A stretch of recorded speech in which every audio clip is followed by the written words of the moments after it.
Good morning. Today we're looking at Matthew chapter 1 again, and if there were ever a man in history who had a valid reason for not accepting the irrational, it was Joseph.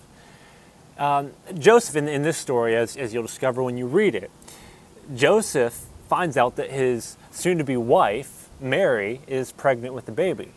Joseph puts two and two together and realizes, okay, we've got a problem here. And in that culture specifically, Mary was really at a position, if she had a baby out of wedlock, she was put in a position where she could be stoned. And Joseph, mentally, he decides that he's going to, as the Bible says, put her away privately. And basically is going to keep her from suffering the public humiliation as much as possible, but he's going to divorce her, essentially.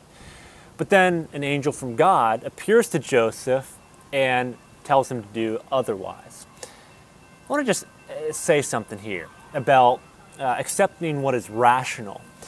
Joseph had every reason in the world to end his relationship with Mary. I'm sure everyone around him was influencing him to do this, but Joseph decided to do what was irrational because God called him to do it. I want to be very careful here because most of the things that God calls us to do in life are very rational. He usually doesn't call us to do things that are just extremely out of the ordinary. Most of our Christian living is just doing the simple things in life that God calls us to do.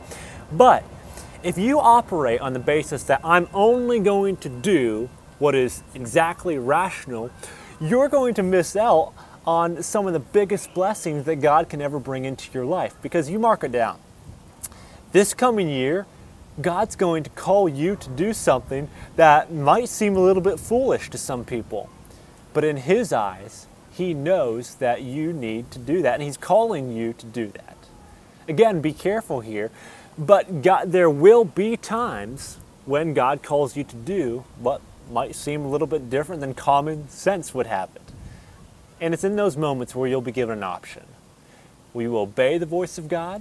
Or will you fall back on your own human reasoning and just stick with what is comfortable? The decision is going to have to be up to you.